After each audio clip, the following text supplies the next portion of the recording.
Assalamualaikum warahmatullahi wabarakatuh. Halo, saya Nabila Nurhanifah, NIM 114. Di video kali ini, saya akan membahas terkait kekerasan seksual. Sebelumnya, apa itu kekerasan seksual? Kekerasan seksual adalah setiap penghinaan atau pelecehan dan atau berbentuk penyerangan tubuh atau fungsi reproduksi seseorang karena ketimpangan hubungan kuasa atau gender yang mengakibatkan korban mengalami penderitaan secara fisik maupun psikis yang tentunya akan mengganggu kesehatan reproduksinya. Nah, kekerasan seksual ini dapat berupa verbal maupun nonverbal. Lalu siapa sih yang sekiranya berpotensi menjadi korban kekerasan seksual? Jadi, korban kekerasan seksual ini tidak memandang batasan apapun, tidak pandang batasan gender, usia, profesi, dan sebagainya. Jadi, baik laki-laki maupun perempuan, tua maupun muda, anak-anak, sehat secara psikologis maupun tidak, mereka tetap berpotensi menjadi korban kekerasan seksual.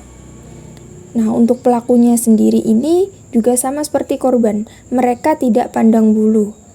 Mulai dari laki-laki, perempuan, tua, muda, anak-anak sekalipun, bahkan berbagai profesi apapun, mereka tetap berpotensi menjadi pelaku kekerasan seksual. Dan kekerasan seksual ini tentunya berdampak buruk bagi korbannya. Dampak ini meliputi trauma fisiologis maupun trauma psikologis. Nah, untuk gangguan fisiologis ini biasanya akan terjadi pada organ reproduksinya korban itu sendiri. Sedangkan dampak psikologisnya tentunya akan menimbulkan trauma yang cukup besar bagi korbannya. Nah, untuk korban yang mengalami trauma psikologis ini akan mendapat pendampingan khusus dari psikolog maupun psikiater. Lalu gimana sih cara mencegah agar terhindar dari kasus kekerasan seksual? Yang pertama, tentunya sebagai orang dewasa atau orang tua, kita wajib mengenalkan batasan pergaulan kepada anak sedini mungkin. Kita bisa memberitahu apa saja yang boleh dipegang atau tidak boleh dipegang oleh orang lain. Kita juga bisa mengenalkan anggota-anggota tubuh dan tentunya mengenalkan nama alat kelamin mereka secara biologis. Jadi tidak perlu menggunakan istilah-istilah khusus. Sampaikan juga kepada anak-anak bahwa ketika sedang bersama orang lain, baik itu teman sebaya maupun orang dewasa, pastikan untuk mereka berani bertindak tegas. Bertindak tegas yang dimaksud adalah berani menolak untuk disentuh atau diperlakukan secara tidak senonoh. Jadi, anak-anak diajarkan sedini mungkin untuk berani melakukan penolakan terhadap tindakan-tindakan yang sekiranya berpotensi untuk terjadinya kekerasan seksual. Dan yang ketiga, biasakan atau usahakan untuk menghindari percakapan berbau pornografi. Meskipun konteksnya bercanda, tapi bagi korban itu belum tentu bisa dikatakan sebagai candaan. Sekiranya ini dilakukan oleh teman sebaya ataupun orang yang lebih dewasa atau lebih tua sekalipun, tetap usahakan memberikan penolakan. Pastikan kita terhindar dari percakapan berbau pornografi karena meskipun ini dianggap bercandaan saja atau percakapan saja, ini tetap berpotensi untuk terjadi kekerasan seksual. Dan yang terakhir, berani mencari pertolongan. Jadi sekiranya teman-teman mengalami kasus kekerasan seksual, baik secara fisik maupun secara verbal, beranikanlah diri untuk meminta pertolongan, entah itu kepada pihak kepolisian atau kepada orang-orang terdekat, keluarga, teman, orang tua. Pastikan untuk berani meminta pertolongan, karena menjadi korban kekerasan seksual bukanlah sebuah aib.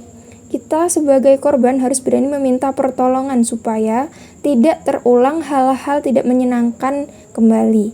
Selanjutnya, terdapat suatu komunitas atau lembaga yang bernama Kolektif Advokat untuk Keadilan Gender. Jadi, Kolektif Advokat untuk Keadilan Gender merupakan suatu lembaga swadaya masyarakat yang aktif bergerak di bidang pembelaan dan perlindungan terhadap korban kekerasan seksual.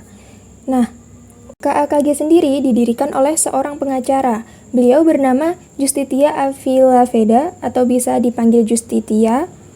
statusnya sebagai seorang inisiator kolektif advokat untuk keadilan gender atau KAKG, dan saat ini berprofesi sebagai seorang pengacara. Yang pertama kita akan membahas awal mula ketertarikan dalam ranah hukum. Berawal dari inspirasi namanya, yaitu Justitia, yang diartikan sebagai keadilan. Justitia ini terlahir dari orang tua yang berpraktik di bidang hukum. Jadi sejak kecil hingga dewasa, ia terbiasa mendengar atau berdiskusi seputar masalah-masalah hukum. Oleh karena itu, timbullah ketertarikan untuk berkuliah di bidang hukum. Lalu bagaimana awal mula terbentuknya kolektif advokat untuk keadilan gender? Berawal dari tahun 2020 ketika Justitia mengunggah tulisan di Twitter atau X mengenai kasus-kasus pelecehan seksual yang dialami oleh teman-temannya. Nah, dari sana Justitia merenungi ternyata banyak sekali kasus-kasus kekerasan seksual di sekitarnya yang tidak terekspos atau tidak tertangani. Dan suatu ketika Justitia mengupload sebuah unggahan yang berisi, untuk orang-orang yang mengalami kekerasan seksual atau pelecehan seksual dan membutuhkan konsultasi hukum, saya menyediakan jasa konsultasi hukum gratis. Berdasarkan unggahan tersebut, hanya dalam kurun waktu sekitar 2 hari saja, sudah masuk sekitar 200 direct message atau pesan pribadi.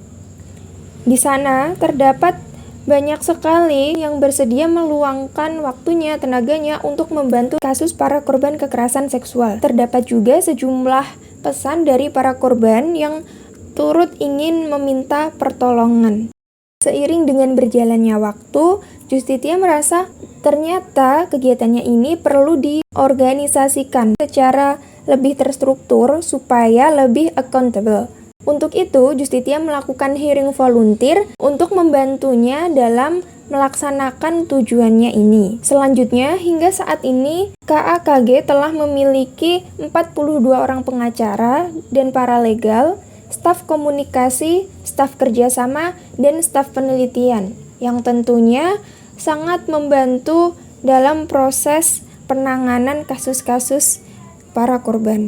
Lalu bagaimana perjalanan selama mendampingi para korban? Selama melakukan pendampingan kepada para korban, Justitia memberikan empati yang cukup baik. Hal ini dikarenakan Justitia juga sebagai penyintas, dirinya memahami betul bagaimana perasaan para korban. Pendampingan yang diberikan juga meliputi pendampingan psikososial, pendampingan medis, pemulihan reputasional, dan pendampingan secara finansial. Dan tentunya terjadi proses litigasi antara pengacara dan juga kliennya. Dan proses litigasi ini terjadi sekitar selama 1 tahun. KAKG sendiri masih berdiri hingga saat ini dan aktif menyuarakan mengenai kasus kekerasan seksual. Kekerasan seksual dapat terjadi kepada siapapun, dimanapun, dan oleh siapapun. Untuk itu, pastikan kita membuat batasan atau membuat benteng sekuat mungkin.